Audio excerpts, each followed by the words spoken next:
Rendre visible l'invisible ou rendre audible l'inaudible, quel pari! Prenez notre bon vieux soleil. Il a plein de choses à nous dire que la NASA a réussi à enregistrer et qu'on entend ici. L'artiste belge Claire Williams, elle, le fait chanter dans son installation Zorias. En posant ses coudes sur les bords de l'œuvre, on entend via nos os les variations des ondes électromagnétiques du Soleil. Au centre, Claire a rempli de gaz, présents dans le milieu interstellaire, des boyaux de verre. Pour rencontrer l'artiste, il fallait se rendre à l'espace 21 bis Mirabeau, à Aix-en-Provence, pour l'exposition Ghost in the Machine. Mon travail traverse vraiment cette idée de l'électromagnétisme et comment on peut ramener aussi sur Terre des choses qui sont à des espaces et des distances incommensurables pour nous, terriens. Et c'est cette idée aussi, la puissance dont on peut voilà, capter des ondes, avoir des instruments aujourd'hui qui permettent en fait de ramener quelque chose d'aussi loin et d'aussi obscur sur la Terre et essayer de le comprendre, de l'observer. En 2015, Claire avait déjà nourri d'ondes électromagnétiques un métier à tisser dont elle avait hacké le logiciel. La machine retranscrivait en direct les variations des ondes sur le tissu. Pour réaliser cette œuvre, après 3 ans d'études à l'École nationale supérieure des arts visuels de la Cambre, à Bruxelles, l'artiste a vécu durant 6 semaines dans un village ouzbek pour en étudier les techniques de tissage traditionnelles. Il y a 2 ans, Claire matérialise dans l'installation Les Éthers les ondes des smartphones et des ordinateurs présents dans la galerie. C'est des vibrations dans l'air qui vont provoquer de manière plutôt abstraite, parce que c'est des choses qu'on va ressentir par le corps. Donc on va avoir un concert, on va se mettre à ressentir des choses qui sont pas forcément des choses facilement... c'est pas forcément des choses qu'on va pouvoir décrire. Si on venait d'une autre planète et on voyait les humains tous voilà, danser, avoir toutes ces réactions par rapport à cette forme invisible du son, on pourrait se demander mais qu'est-ce qui se passe à cet endroit-là, quelle énergie ça peut provoquer de manière universelle en plus. Et quand tu le fais basculer vers le haut,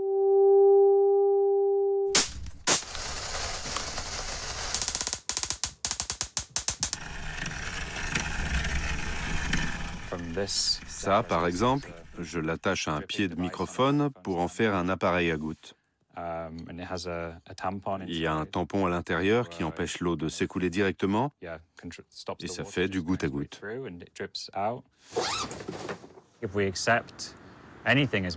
Si on considère n'importe quel son comme de la musique, les choses deviennent très intéressantes. Et si on considère l'écoute elle-même comme une pratique musicale, c'est encore plus intéressant.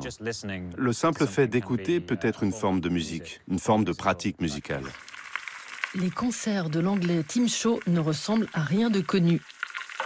Sans instrument de musique, l'artiste donne une voix aux objets du quotidien, comme ici au Festival LUF de Lausanne, où il présente sa performance Points of Failure, point de défaillance en VF.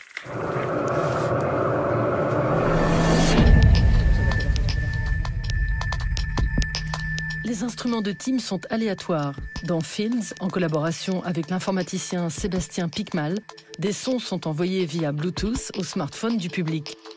Ils forment alors un réseau d'enceintes que les participants contrôlent en direct.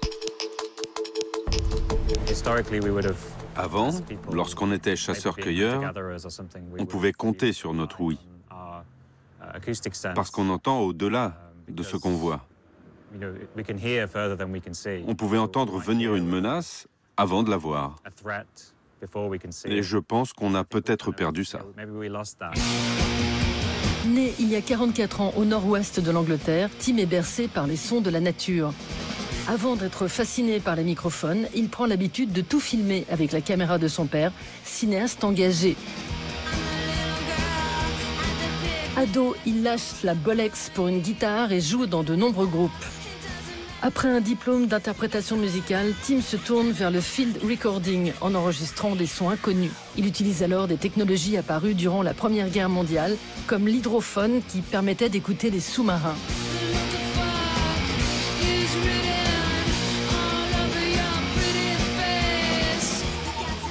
Coup de bol, ces outils autrefois de la taille d'un homme tiennent aujourd'hui dans la poche. Tim y plonge avec délectation.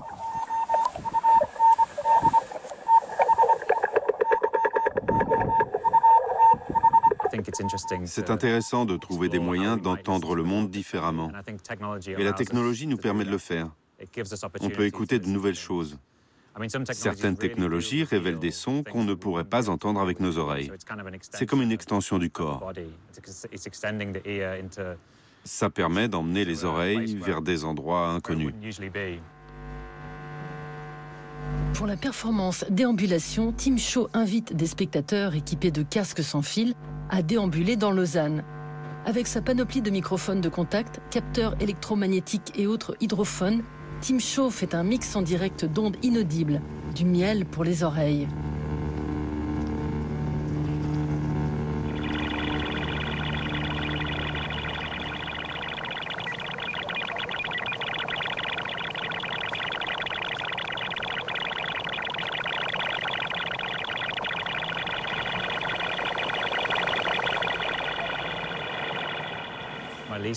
Le son que j'aime le moins, c'est la musique, parce qu'il y a trop d'événements, trop de trucs qui se passent.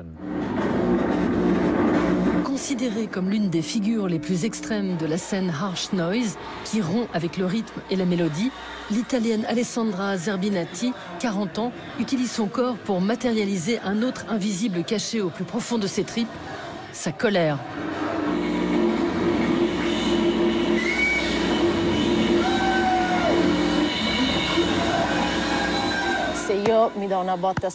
Si je me tape sur l'épaule, ça ne produit pas de mélodie.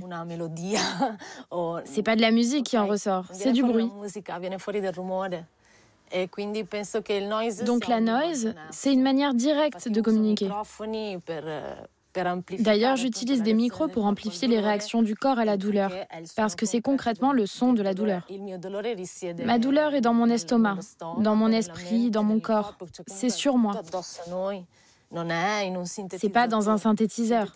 Ça aide, mais mon corps est le synthétiseur ou l'échantillonneur de mes traumatismes.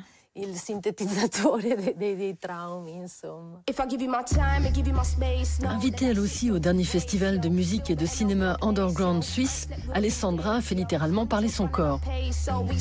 Afin de diffuser le son de ses entrailles aux oreilles du public, l'Italienne insère un micro dans son intimité avant de se lancer dans une performance inspirée par la danse japonaise, le Buto, mais aussi par les violences physiques qu'elle a endurées.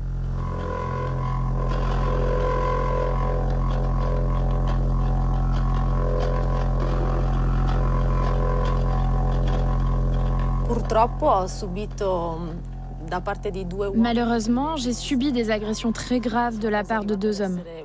J'ai failli me faire tuer. Ça peut paraître surprenant ou terrible, mais plein de femmes ont vécu les mêmes expériences, peut-être même pire.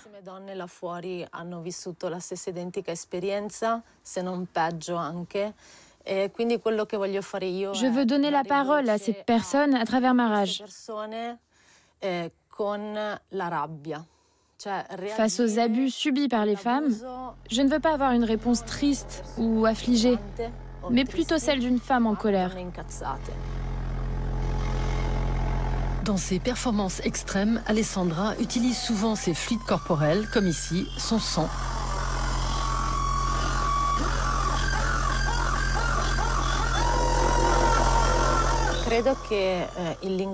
Je crois que l'expression violente est le seul moyen efficace de sensibiliser le public à certaines idées.